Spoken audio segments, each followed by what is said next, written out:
بسم الله الرحمن الرحيم.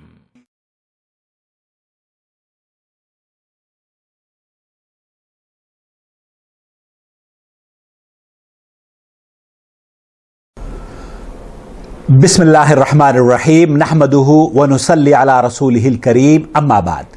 معزز ناظرین کرام السلام علیکم ورحمۃ اللہ وبرکاتہ. آپ دیکھ رہے ہیں نور ٹی وی جدہ اور میں ہوں محمد عاقل. پوری دنیا کے انسان اس وقت صرف مسلمان ہی نہیں بلکہ غیر مسلم بھی، یہودی، نصرانی، سکھ، ہندو، بدھسٹ، جتنے بھی انسان اس روئے زمین پر بس رہے ہیں سب دہشت اور خوف کی زندگی گزار رہے ہیں.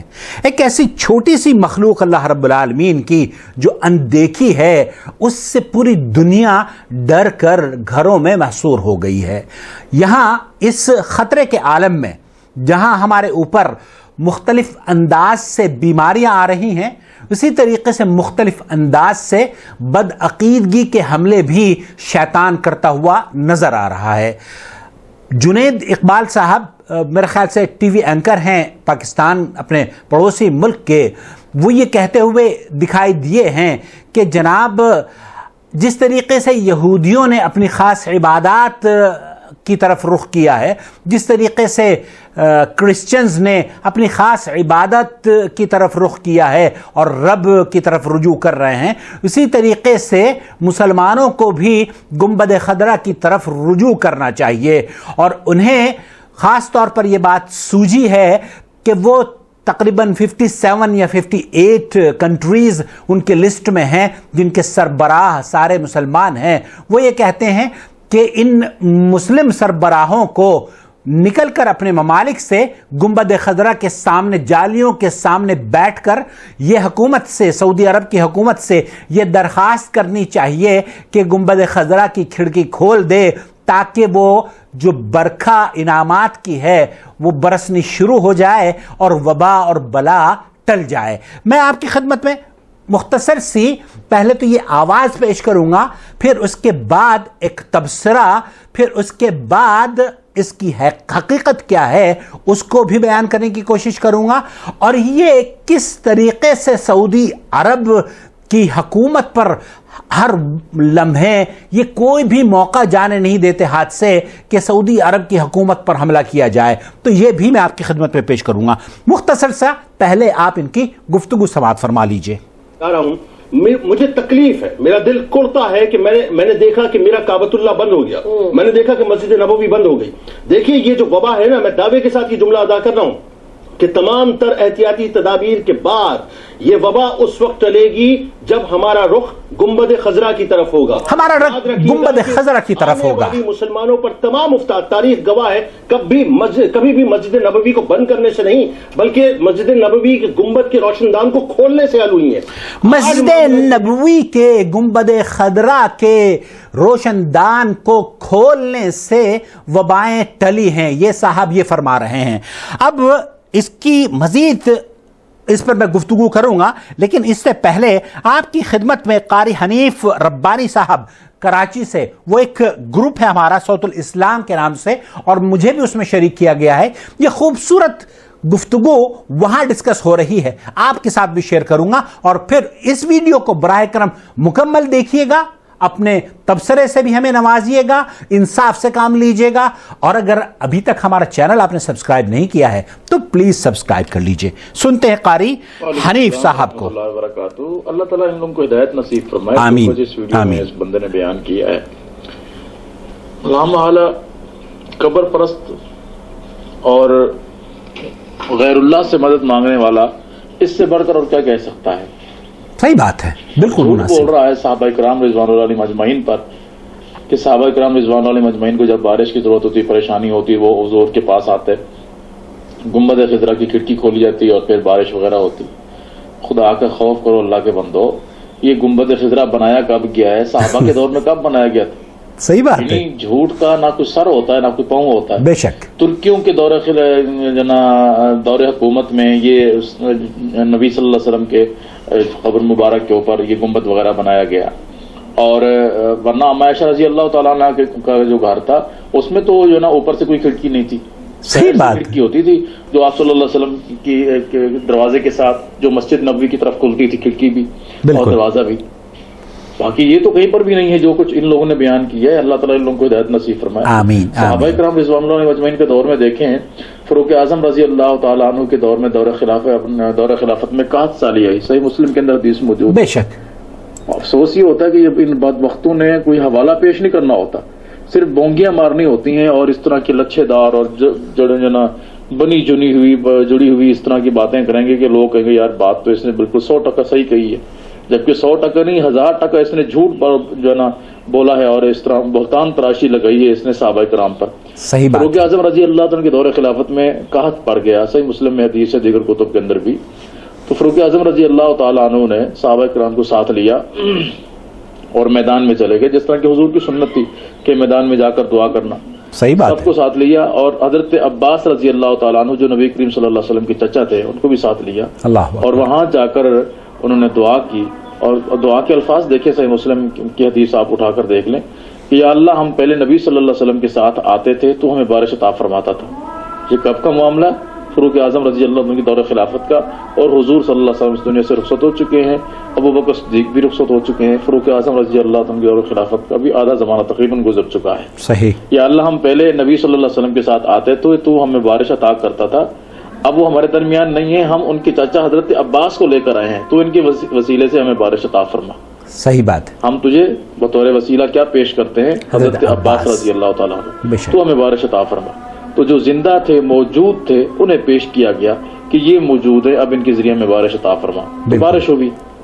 ورنہ فاروق اعظم رضی اللہ تعالیٰ عنہ اگر یہ لوگ ان کا بس چلے تو یہ ان پہ کفر کا فتویٰ لگا دیں، یہ ان کے اوپر جو ہے ان کے گستاخ کا فتویٰ لگا دیں. صحیح بات. کہ بس میں چلے تو یہ ان کے اوپر یہ فتوے لگا دیں کہ دیکھو جی فاروق اعظم کو دیکھو کہ وہ نبی سے نہیں مانگ رہے، حضرت عباس کو پیش کر رہے ہیں. حالانکہ صحابہ کا عقیدہ یہ تھا، ذہن یہ تھا کہ جو شخص موجود ہو وہ نیک ہو اس کے پاس جا کر دعا کرائیں. جیسے نبی صلی اللہ علیہ وسلم نے فرمایا کہ تم میں سے جس کی ملاقات اویس کرنی سے ہو تو اس سے دعا کرا لینا. صحیح بات. حضرت علی سے بھی فرمایا، حضرت عمر سے بھی فرمایا، اور حضرت عمر نے حضرت اویس کرنی رحمہ اللہ علیہ سے رضی اللہ عنہ سے دعا کرائی بھی ہے. تو لہذا جو بندہ موجود ہو، نیک ہو موجود ہو زندہ ہو، اس سے جا کر دعا کرا سکتے ہیں، اس کو کہہ سکتے ہیں کہ آپ اللہ کی بارگاہ میں ہمارے لیے دعا کریں. لیکن جو اس دنیا سے چلا جائے، صحابہ کرام کا عقیدہ یہ تھا کہ پھر اس سے جا کر نہیں مانگا کرتے تھے. ورنہ یہ عمل ہی بتا رہا ہے، صحابہ کرام نہیں کہہ سکتے تھے حضرت عمر کو کیا کر رہے ہیں آپ، حضور سے بڑھ کر تو حضرت عباس نہیں ہے نا، تو حضرت عباس کو آپ پیش کر رہے ہیں بطور وسیلہ کے، حضرت رسول کریم صلی اللہ علیہ وسلم کو پیش کیوں نہیں کر رہے؟ تو کیا یہ لوگ زیادہ سمجھتے ہیں صحابہ کرام سے دین کو؟ نہیں. اللہ تعالیٰ ان لوگوں کو ہدایت نصیب فرمایا. یہ شرک کی طرف دعوت دی جا رہی ہے، یعنی بیت اللہ میں نہ جائیں، سارے جمع ہو کر وہاں جائیں، وہاں جا کر دعا کریں. صحیح. چاہیے جائے کہ بیت اللہ میں جا کر دعا کی جائے اور اللہ کے سامنے رو کر گڑ کر آ کر اپنے گناہوں کی معافی مانگی جائے. اللہ تعالیٰ کہتا ہے کہ میرا بندہ جب مجھے پکارتا ہے میں اس کی دعا کو سنتا ہوں. اس کی طرف نہیں بلایا جا رہا. کس کی طرف بلایا جا رہا ہے؟ گنبد خضرا کی طرف. اور جھوٹ بولا جا رہا ہے کہ صحابہ کرام یہاں آ کر دعائیں کیا کرتے تھے. اللہ تعالیٰ ان لوگوں کو ہدایت دے اگر یہ ہدایت کے قابل ہیں، اور اگر یہ ہدایت کے قابل نہیں ہے تو ان کے فتنے اور شر سے لوگوں کو محفوظ فرمائے. ہم سب کو چاہیے کہ ہم استغفار کریں، بے شک استغفار کثرت سے کریں، اپنے گناہوں کی معافی مانگیں اللہ تعالیٰ سے، اور کسی کا واسطہ وسیلہ دے کر نہیں، ڈائریکٹ اللہ رب العالمین کو اس کی ذات، اس کے اسماء و صفات کا واسطہ دیں، یا پھر اپنے نیک اعمال بطور وسیلہ کے پیش کریں، جس طرح کہ نبی کریم صلی اللہ علیہ وسلم کی حدیث میں ہمیں ثابت ملتا ہے، اس بات کا ثبوت ملتا ہے کہ جو ہے اپنے نیک اعمال کا وسیلہ پیش کرنا یا اللہ کو اس کے اسماء و صفات کا وسیلہ دینا. تو اس طرح کریں. چاہے جائے کہ لوگوں کو شرک کی طرف دعوت دیں، اور جہاں تک میرا پیغام پہنچے لوگوں کو کہیں جی جمع ہو کر وہاں جائیں، وہاں جا کر حضور سے مانگیں، حضور کے سامنے گھٹنے ٹیک دیں، یہ کر دیں وہ کر دیں. جب ہم اللہ اور اس کے رسول کی اطاعت و فرما برداری نہیں کریں گے تو اس طرح کی بونگیاں مارنے والے لوگ ہمیں ملیں گے، اور اس طرح شرک و بدعت کی طرف بانگے بوہل پرائم ٹائم میں یا ٹی وی چینلز پر بیٹھ کر اس طرح کی جو ہے شرک و بدعت کی طرف دعوت دینے والے لوگ ان کی بھرمار ہے. لہٰذا قرآن و سنت سے تمسک کریں، اس کو مضبوطی سے پکڑیں اور اپنے گناہوں کا سے اللہ تعالیٰ کی گناہوں کی اللہ تعالیٰ سے معافی مانگیں، استغفار کریں، عبادت کی طرف توجہ کریں، تلاوت قرآن کریں، اور یہ چیزیں کرنے سے اللہ تعالیٰ بیماریاں ٹالتا ہے، نہ کہ شرک و بدعت کرنے سے. اور یہ شرک کی طرف دعوت دی جا رہی ہے، کوئی توحید کی طرف یا عبادت کی طرف دعوت نہیں دی جا رہی ہے. اللہ تعالیٰ ان لوگوں کو ہدایت نصیب فرمائے اگر یہ ہدایت کے قابل ہے تو. اللہ آپ کو جزائے خیر دے. یہ ہیں قاری حنیف ربانی صاحب حفظہ اللہ کراچی سے. اللہ رب العالمین سے دعا ہے اللہ تعالیٰ یہ مختصر سی گفتگو قاری صاحب کے موازین حسنات میں درج فرمائے. نہایت ہی سنجیدگی سے توحید کی دعوت دی گئی ہے، آپ سے درخواست کی گئی ہے استغفار کریں اور اپنے محاسبہ کرنے کے بعد اللہ کی طرف رجوع کریں، نہ کہ گنبد خضرا کی طرف رجوع کریں جیسے کہ جنید اقبال صاحب کہتے ہوئے دکھائی دے رہے ہیں. کہنے والا یہ کہہ سکتا ہے کہ یہ سعودی عرب پر حکومت کی کیسے حملہ ہو سکتا ہے. مجھے آپ اگر اجازت دیں تو یہ ہمیشہ سے جو اس مکتب فکر سے تعلق رکھتے ہیں ان کو جب بھی یا تو عید میلاد النبی ہو یا 12 وفات یا شب برات یا کوئی اور ایسی چیز ہو تو وہ یہ ان کی دلی تمنا یہ ابھرتی ہیں کہ جناب مسجد نبوی میں ہم جا کر مدینے کی گلیوں میں شاہراہوں پر رقص کریں اور قوالیاں گائیں. اور یہی آج ان کے اس بیان میں اس بات کا بھی اظہار کیا ہے کہ پوری دنیا کے بادشاہ گنبد خضرا کی طرف رخ کریں اور وہاں جا کے حکومت کی جانب یہ کہیں. ارے بھائی، پہلی بات تو یہ کہ یہ جو گنبد کو کھولنے والی بات ہے جیسے کہ قاری صاحب نے بیان فرمایا، ایک روایت ہے. کہنے والا یہ کہہ سکتا ہے کہ ایک روایت ہے عائشہ رضی اللہ تعالی عنہ کے بارے میں وہ منسوب کی جاتی ہے اور یہ یہاں پر اس کو دارمی سے نقل کیا جاتا ہے، لیکن علامہ البانی رحمۃ اللہ علیہ، دارمی رحمہ اللہ اور اس کے بعد امام ابن تیمیہ رحمہ اللہ اس بات کو بیان کرتے ہیں کہ یہ جو اثر بیان کیا جاتا ہے نہایت ہی ضعیف ہے کہ سب لوگوں نے جا کر قبر رسول ام عائشہ رضی اللہ تعالی عنہا سے یہ درخواست کی کہ آپ اپنے گھر کی کھڑکی آسمان کی طرف جو ہے وہ کھلوا دیں، اور مدینے میں جو قحط سازی ہوئی تھی پھر اس کی بدولت برکھا اور بارش برسنی شروع ہو گئی اور مدینے میں پانی کا سیلاب امڈ آیا. تو یہ جو روایت پیش کی جاتی ہے، ایک تو یہ کہ امام ابن تیمیہ رحمۃ اللہ علیہ نے فرمایا کہ یہ جھوٹ ہے، اور یہ جھوٹ نہ ہوتی تو نبی کریم صلی اللہ علیہ وسلم کے خلیفہ مسلمین، خلیفہ دوئم حضرت عمر رضی اللہ تعالی عنہ صحیح مسلم میں لوگوں کو مدینہ سے باہر نہ نکالتے بلکہ مسجد نبوی میں تشریف لے آتے اور وہاں اللہ کے رسول صلی اللہ علیہ وسلم سے درخواست کرتے.